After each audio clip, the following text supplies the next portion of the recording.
Magandang umaga sa inyong lahat, mga kapatid ko sa pananampalataya. Salamat sa Diyos sa pagbibigay sa atin ng isang bagong umaga, isang bagong pagkakataon upang maranasan ang kanyang walang hanggang awa at pagmamahal. Sa Biblia, mababasa natin sa awit 32 the people. Ang pag-iyak ay maaaring magtagal sa magdamag, ngunit ang kagalakan ay dumarating sa umaga. Ito ang pangako ng ating Panginoon na ang bawat umaga ay nagdadala ng bagong pag-asa at bagong lakas.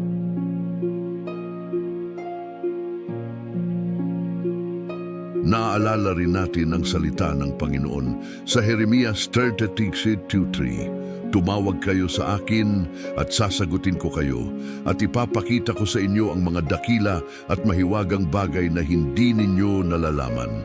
Naghihintay ka ba ng isang tunay na himala sa iyong buhay? Mayroon ka bang sakit na nangangailangan ng banal na pagpapagaling? Mayroon ka bang pamilya na nangangailangan ng pagpapanumbalik? Mayroon ka bang pasanin sa pananalapi na tila hindi malulutas? Sa Marcos 11:24, sinabi mismo ni Jesus, "Kaya't sinasabi ko sa inyo, anuman ang inyong hingin sa panalangin, maniwala kayo na natanggap na ninyo ito at magiging inyo ito."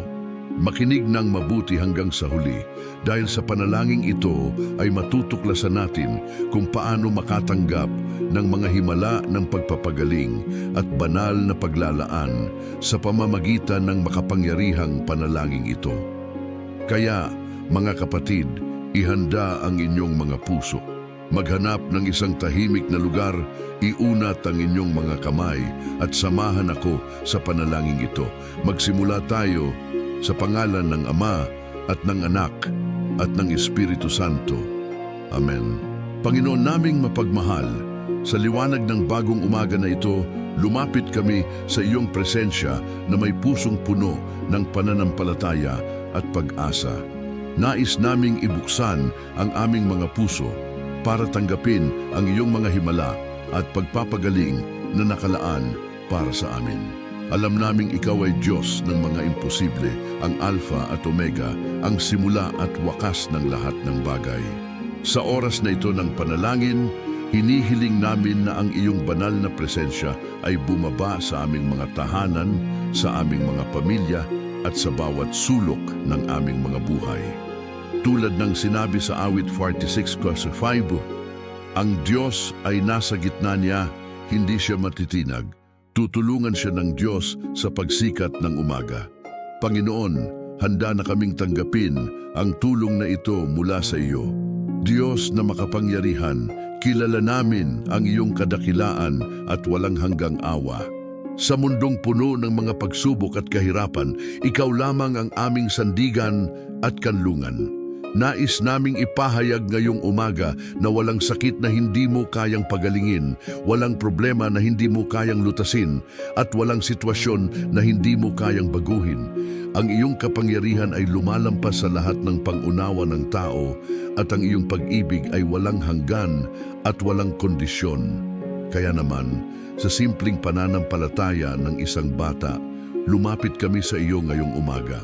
Tulad ng sabi ni Jesus sa Mateo 21:22, at lahat ng inyong hingin sa panalangin, kung kayo ay maniniwala, ay inyong makukuha. Naniniwala kami, Panginoon, kaya hinihiling namin ang iyong mga himala. Ama sa langit, alam naming ang bawat araw ay regalo mula sa iyo, isang pagkakataon upang maranasan ang iyong kabutihan at katapatan. Ngayong umaga, hindi kami lumapit sa iyo dahil sa aming mga kabutihan o merito, kundi dahil sa iyong walang hanggang habag at awa. Kami ay mga makasalanan na nangangailangan ng iyong pagpapatawad at pagpapanumbalik. Nakikita namin ang aming mga kahinaan, ang aming mga pagkukulang at ang aming mga pagkakamali. Ngunit alam din namin na ang iyong biyaya ay sapat para sa amin, at ang iyong lakas ay nagagawa sa aming kahinaan. Tulad ng ipinangako sa 2 Korinto 12:9, sapat sa iyo ang aking biyaya, sapagkat ang aking kapangyarihan ay ginagawang sakdal sa kahinaan.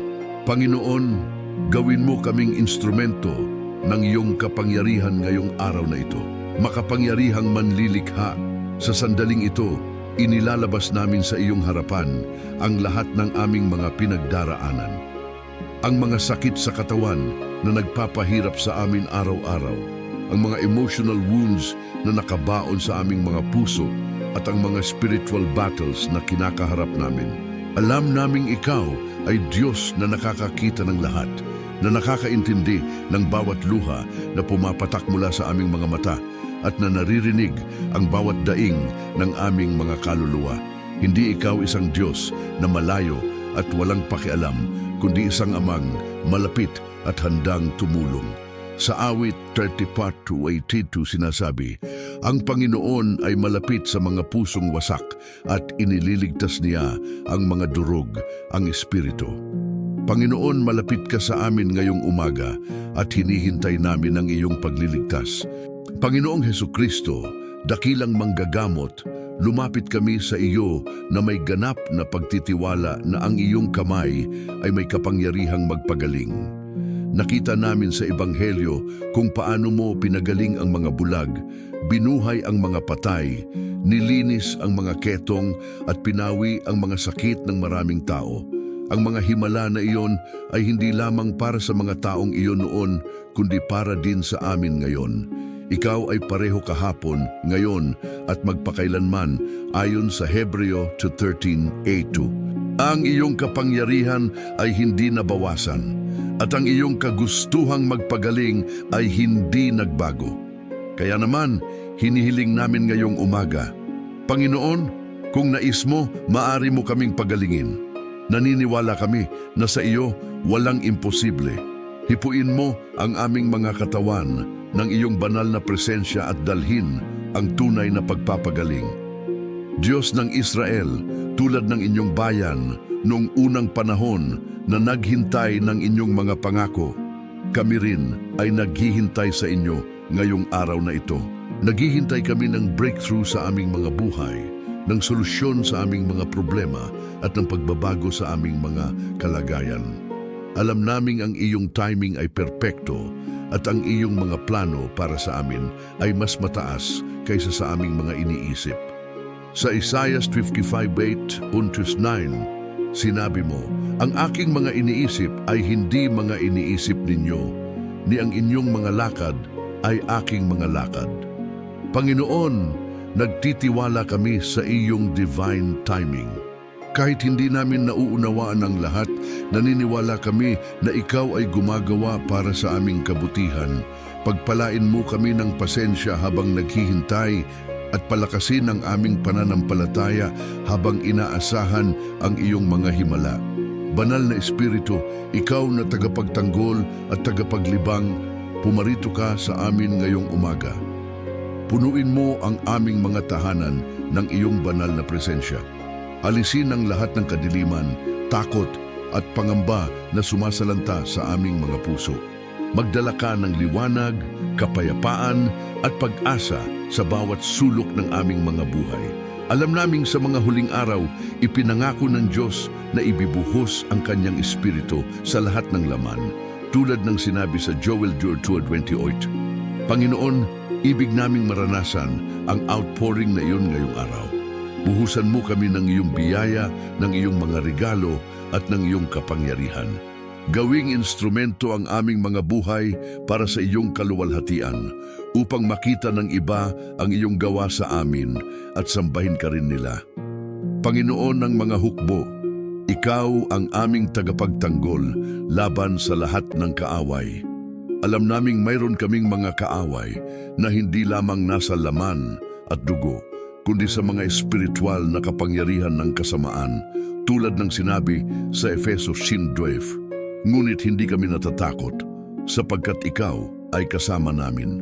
Ikaw ay lumalaban para sa amin, at ang iyong tagumpay ay tiyak at sigurado. Sa ngalan ni Jesus, itinataboy namin ang lahat ng kapangyarihan ng kadiliman na sumusubok na sirain ang aming mga buhay, ang aming mga pamilya, at ang aming mga pangarap. Walang weapon na nabuo laban sa amin ay magtatagumpay dahil ikaw ay aming sandata at kalasag. Panginoon, ilantad mo ang mga plano ng kaaway at gibain ang lahat ng strategies laban sa amin. Bigyan mo kami ng spiritual discernment upang makilala ang tama mula sa mali. Amang walang hanggan, nais din naming ilabas sa iyo ang aming mga pinansyal na pangangailangan. Alam naming ikaw ay provider ng lahat ng bagay at walang kulang sa iyo. Sinabi mo sa Filipos 4:19, at tutuparin ng aking Diyos ang lahat ng inyong pangangailangan ayon sa kanyang kayamanan sa kaluwalhatian kay Kristo Jesus. Panginoon, naniniwala kami sa pangakong ito. Hinihiling namin na buksan mo ang mga pintuan ng opportunity para sa amin. Pagpalain ang gawa ng aming mga kamay. Dalhin ang mga blessings na hindi namin inaasahan. Alisin ang lahat ng financial struggles at bigyan kami ng breakthrough na nagmumula sa iyo. Hindi kami humihingi ng kayamanan para sa sariling kapakinabangan, kundi upang magamit namin ito para sa iyong kaluwalhatian at para sa pagtulong sa iba. Panginoong mapagmahal, nais din naming ipanalangin ang aming mga pamilya. Alam naming ang pamilya ay pundasyon ng lipunan at mahalaga ito sa iyong paningin. Kung saan may pagkakawatak-watak, magdala ka ng pagkakaisa. Kung saan may galit at hindi pagkakaunawaan, magdala ka ng kapatawaran at pagkakasundo. Kung saan may rebelyon at pagtatalikod sa iyo, magdala ka ng konversyon at balik loob. Nais naming makita ang bawat miyembro ng aming pamilya na lumalakad sa iyong mga daan at sumusunod sa iyong mga utos. Tulad ng ipinangako ni Josue, ako at ang aking sambahayan ay maglilingkod sa Panginoon. Panginoon, gawin mo kaming pamilyang nakasentro sa iyo na nagmamahalan tulad ng iyong pag-ibig sa amin at na nagsisilbing liwanag sa mundo. Dakilang tagapagligtas, salamat sa iyong sakripisyo sa krus. Salamat na dahil sa iyong mga sugat, tayo ay pinagaling. Dahil sa iyong dugo, tayo ay nalinis mula sa kasalanan. Dahil sa iyong pagkabuhay, tayo ay may buhay na walang hanggan. Ang krus ay simbolo ng iyong pag-ibig na walang hangganan para sa amin. Doon mo ipinakita kung gaano ka kamahal sa amin na handang magbigay ng iyong buhay para kami ay mabuhay. Ngayong umaga, nais naming ipahayag na ang sakripisyong iyon ay hindi nasayang. Tinatanggap namin ang iyong pagliligtas at nag-commit na mamuhay para sa iyo. Panginoon, hayaan mong ang krus ay maging sandata namin laban sa kasamaan at simbolo ng aming pag-asa sa gitna ng pagsubok. Diyos na omnipotent, nakikita namin ang iyong mga gawa sa kalikasan, sa pagsikat ng araw, sa ulan na nagbibigay buhay, sa mga bulaklak na namumukadkad. Lahat ng ito ay patunay ng iyong pag-aalaga at pagmamahal. Kung inaalagaan mo ang mga ibon sa himpapawid at ang mga liryo sa bukid, gaano pa kaya kami na iyong mga anak? Tulad ng sinabi ni Jesus sa Mateo 26, tingnan ninyo ang mga ibon sa langit, hindi sila nangagsasabog o nangagsaaniman ni nangagtitipon sa kamalig, at pinakakain sila ng inyong amang nasa langit. Hindi baga kayo ay higit na mahalaga kaysa kanila? Panginoon, tanggapin namin ang alaalang ito ngayong umaga. Itigil namin ang aming pag-aalala at magtiwala na lamang sa iyo. Ikaw ay may kontrol sa lahat at ang iyong plano ay perpekto. Makapangyarihang Diyos, hinihiling din namin ang spiritual renewal sa aming mga buhay. Kung saan naging malamig ang aming faith, muling painitin mo. Kung saan naging manhid ang aming mga puso, muling magpatibok ka. Kung saan nawala ang aming first love sa iyo, ibalik mo ito. Nais naming maging tulad ng sinabi sa Apokalipsis 3:19, yaong mga sinisinta ko ay aking sinasaway at pinipinig, kaya't magpursigi ka at magsisi. Panginoon, handa kaming magsisi ng aming mga kasalanan at magbalik loob sa iyo. Linisin mo kami ng iyong biyaya at gawin kaming bagong nilalang. Alisin ang lumang tao na puno ng kasalanan at isuot sa amin ang bagong tao na nilikha ayon sa iyong wangis. Panginoong Hesu, Hari ng mga hari at Panginoon ng mga Panginoon, nais naming bigyan ka ng lugar sa sentro ng aming mga buhay. Hindi kami nais na maging nominal Christians lamang, kundi mga tunay na disciples na sumusunod sa iyo kahit saan. Kahit mahirap ang daan, kahit may persecution at pagdurusa, handa kaming dalhin ang aming krus at sumunod sa iyo. Tulad ng sinabi mo sa Mateo 60:24, kung ibig ng sinuman na sumunod sa akin ay itakwil niya ang kaniyang sarili at pasanin ang kaniyang krus at sumunod sa akin. Panginoon, bigyan mo kami ng lakas at determinasyon na tuparin ang calling na ito. Gawin mong ang aming mga buhay ay perpetual na panalangin at offering sa iyo. Ama naming mahal, sa pagtatapos ng unang bahagi ng panalangin ito, nais naming pasalamatan ka sa lahat ng biyayang natanggap na namin at sa mga biyayang paparating pa. Salamat sa buhay, sa kalusugan, sa pamilya, sa mga kaibigan, at sa lahat ng material blessings. Ngunit higit sa lahat, salamat sa iyong presensya na hindi kailanman umaalis sa amin. Tulad ng ipinangako mo sa Hebreo 13:5, hindi kita iiwan ni pababayaan. Panginoon, hawakan mo ang pangakong ito. Samahan mo kami sa buong araw na ito at sa lahat ng araw ng aming buhay. Gawing makabuluhan ang bawat oras na ibibigay mo sa amin. At sa wakas, sa katapusan ng aming earthly journey, tanggapin mo kami sa iyong walang hanggang kaharian. Amen. Mga kapatid na minamahal sa Panginoon, sa sandaling ito na nagtatapos ang ating sama-samang panalangin, nais kong anyayahan kayong lahat na maging bahagi ng mas malaking misyon na ito, ang misyon ng pagkalat ng pag-asa, pananampalataya at pagmamahal ng Diyos sa buong mundo. Ang panalangin ito na inyong narinig ay hindi lamang para sa inyo, kundi para sa bawat taong nangangailangan ng himala, ng pagpapagaling at ng spiritual renewal. Kaya naman, sa puso kong puno ng pagmamahal, hinihiling ko sa inyo na pindutin ng butang ng guste o like sa video na ito. Hindi ito simpleng gesture lamang, kundi isang paraan upang makarating ang mensaheng ito sa mas maraming tao na nangangailangan ng pag-asa. Sa bawat click na ginagawa ninyo, may isang kaluluwa na maaring maabot ng biyaya ng Diyos. Ang algorithm ng platform na ito ay gumagana sa pamamagitan ng engagement at ang inyong pagpindot ay tumutulong upang ipakita ang content na ito sa mas maraming users na maaring dumaraan sa pagsubok at naghahanap ng spiritual guidance. Higit pa rito, hinihiling ko sa inyong lahat na ibahagi ang panalangin ito sa inyong mga kaibigan, sa inyong mga kapamilya, sa inyong mga grupo sa social media, at sa lahat ng inyong mga kakilala na nangangailangan ng encouragement.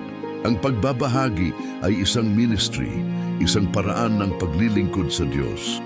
Tulad ng sinabi ni Jesus sa Marcos 16:15, magsiparon kayo sa buong sanglibutan at inyong ipangaral ang ebanghelyo sa buong sangnilikha. Kahit hindi kayo mga ordained ministers, maari kayong maging missionaries sa digital world na ito. Sa simpleng click ng share button, nagiging instruments kayo ng Diyos upang magdala ng liwanag sa kadiliman ng ibang tao. Isipin ninyo kung may kakilala kayong may sakit, may pinagdadaanan na financial crisis o may family problems, ang panalangin ito ay maaring maging sagot sa kanilang mga dalangin. Kaya naman, huwag mag-atubiling ibahagi ito. Ang Diyos ay gagamit ng inyong obedience upang magdala ng breakthrough sa buhay ng iba. At ngayon, mga minamahal, nais ko ring anyayahan kayong makiisa sa community of faith na ito sa pamamagitan ng pag-iwan ng inyong mga prayer requests sa comment section. Ito ay isang sacred space kung saan maaring ninyong ihayag ang inyong mga pangangailangan, ang inyong mga dalangin at ang inyong mga testimonies. Hindi kayo nag-iisa sa inyong journey. Mayroon kayong mga kapatid dito na handang manalangin para sa inyo, na handang magbigay ng support at na handang magbahagi ng kanilang own experiences ng biyaya ng Diyos. Ang comment section na ito ay hindi lamang digital space, kundi isang virtual altar kung saan sama-sama tayong lumalapit sa Diyos. Ipanalangin natin ang isa't isa tulad ng iniutos sa James chapter 5 verse 16, kaya't ipahayag ninyo ang inyong mga kasalanan sa isa't isa at ipanalangin ninyo ang isa't isa upang kayo'y manggagaling. Dito, walang judgment, walang condemnation, tanging pure love at compassion ng mga taong nagtitiwala sa iisang Diyos.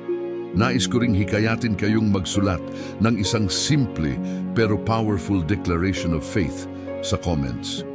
Panginoon, sa umaga na ito ay tumatawag ako para sa isang himala. O kaya naman, naniniwala ako na ang Diyos ay gumagawa ng imposible ngayon sa aking buhay. Ang mga salitang ito ay hindi lamang words, kundi seeds of faith na itinatanim ninyo sa spiritual realm. Tulad ng sinabi ni Jesus sa Marcos 11:24, kaya nga sinasabi ko sa inyo, ang lahat ng mga bagay na inyong idalangin at hingin ay paniwalaan ninyo na tinanggap na ninyo at mga kakamtan ninyo. Ang act of writing down your prayer ay isang act of faith, isang tangible expression ng inyong belief na ang Diyos ay maririnig at tutugon. At kapag nakita ng iba ang inyong comment, sila rin ay may encourage na magpahayag ng kanilang faith.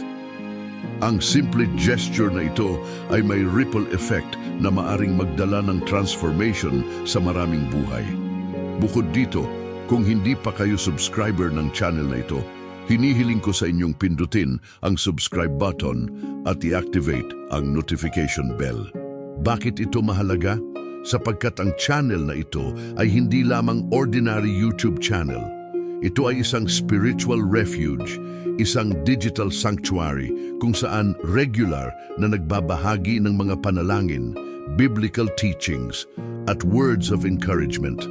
Sa mundong puno ng negativity, fake news, at toxic content, kailangan natin ng safe space kung saan maaring tayo ay mag-recharge spiritually. Ang bawat video na ini-upload dito ay dumaan sa masinsinang panalangin at preparasyon upang masigurong ang content ay mag-edify at mag-uplift sa inyo.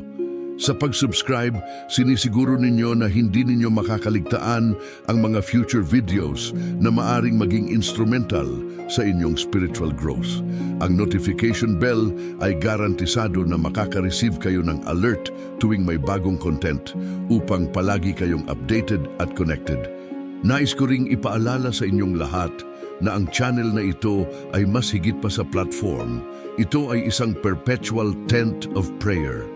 Tulad ng tabernacle sa Old Testament, kung saan patuloy na sumusunog ang apoy at laging nandoon ang presensya ng Diyos, ganon din ang channel na ito. Ito ay lugar kung saan araw-araw, gabi-gabi, madaling araw, ay may prayer rising up to heaven. Hindi ito tumitigil, hindi ito nauubos. Ito ay continuing intercession para sa bawat isa na pumupunta dito, nanonood at nakikinig. Kaya naman, kahit gaano pa karami ang inyong pinagdadaanan, tandaan ninyo na may lugar para sa inyo dito. May community na handang tanggapin kayo. Walang kondisyon, walang judgment. Tayo ay isang pamilya na nakatali hindi sa dugo, kundi sa shared faith at love para sa Panginoon.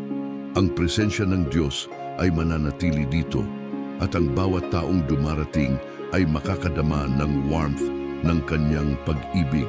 Mga kapatid, nais ko ring magpaalala na ang inyong participation ay crucial sa growth ng ministry na ito. Hindi ito tungkol sa numbers o statistics, kundi tungkol sa souls na naaabot.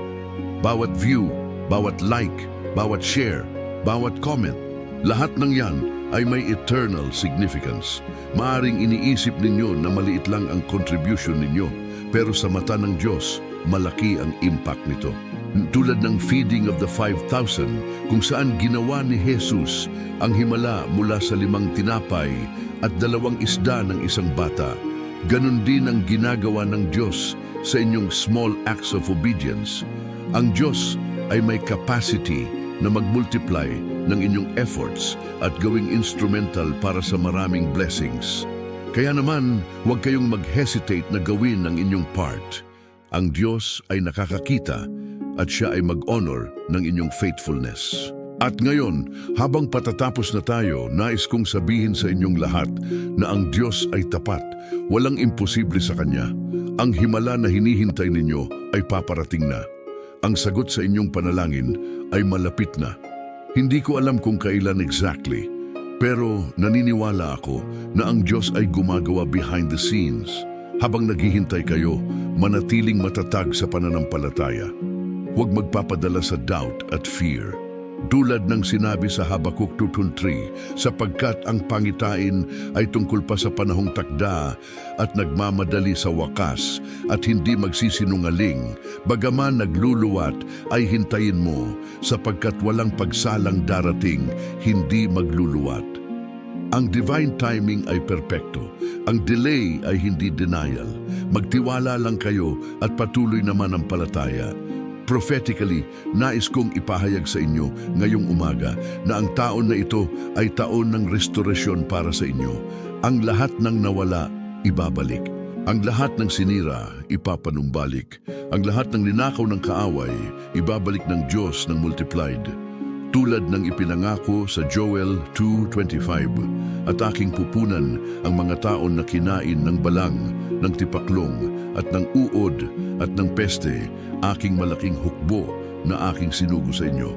Panginoon, sa ngalan ni Jesus, idineklara ko ang prophecy na ito sa buhay ng bawat taong nanonood at nakikinig. Tanggapin nila ito sa pananampalataya at makita nila ang fulfillment nito sa kanilang mga buhay. Amen at amen. Sa oras na ito, sama-sama nating ipanalangin ang dalawang pinaka-sacred na panalangin na itinuro ni Jesus at ang panalangin para kay Maria, ang ina ng ating tagapagligtas. Ama namin, sumasalangit ka, sambahin ang ngalan mo. Mapasa amin ang kaharian mo. Sundin ang loob mo dito sa lupa para ng sa langit. Bigyan mo kami ngayon ng aming kakanin sa araw-araw at patawarin mo kami sa aming mga sala para ng pagpapatawad namin sa mga nagkakasala sa amin. At huwag mo kaming ipahintulot sa tukso at iadya mo kami sa lahat ng masama. Amen. Aba, Ginong Maria, napupuno ka ng grasya, ang Panginoon ay sumasa iyo.